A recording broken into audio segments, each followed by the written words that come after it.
So all sorts of strange things happen when you decide to file an eviction lawsuit, especially if A, you don't keep good records, or B, your lease is less than perfect, or C, you have no idea who's in your house.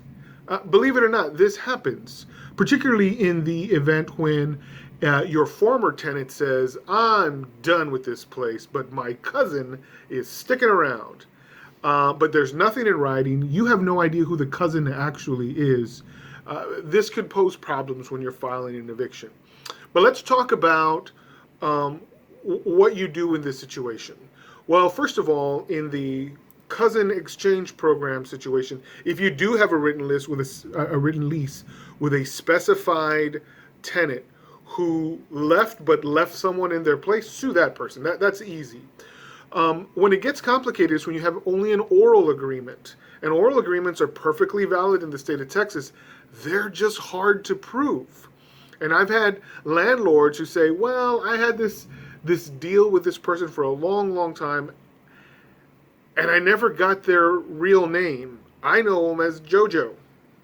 Well, if that's the best you got, then use that. But does JoJo have a last name? Is JoJo even his actual name? You won't be able to exercise a judgment against somebody who, if you don't know their real name.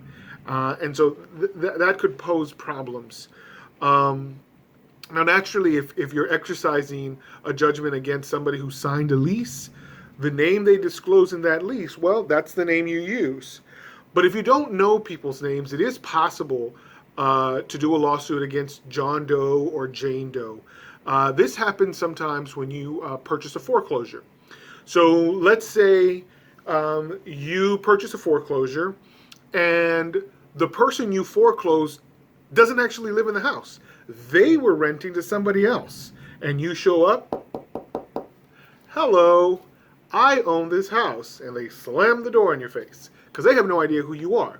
That doesn't mean you're not the owner. It doesn't mean you can't sue to evict. But how do you send a notice to vacate? How do you file properly? Well, you would file for eviction of the premises, and you would sue the occupants, right? And so if you know unnamed occupants only, that's the best you're going to get. The truth is you're not entitled to collect rent in a post-foreclosure situation. So you're not really gaining anything if you do know their names, but you do want whoever's in there out. And you do want to be able to send notice to them. So you send notice to the former owner, right? So whenever there's a foreclosure, there was an original owner. Send notice in their name, but then you also send a notice to all other occupants. And so when it comes to filing your eviction, you can file the eviction against that owner, but you know they were not in possession. And so you can file it under John Doe and all other occupants. That should keep you covered in the event of having to obtain a writ of possession to clear all other occupants off the premises. And so when you don't know somebody's name, you can go with John Doe.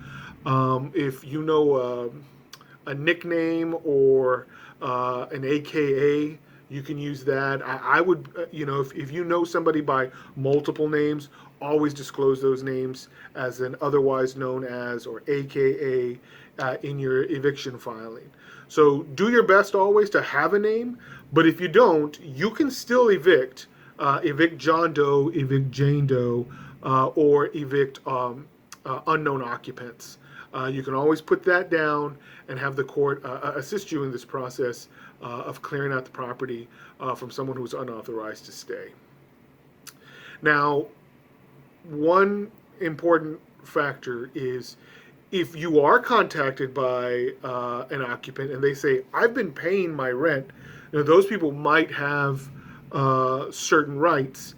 And so if they present you with a lease, if they present you with proof of their rent payment, there are rights to consider there. That's slightly more complicated than what we're covering today.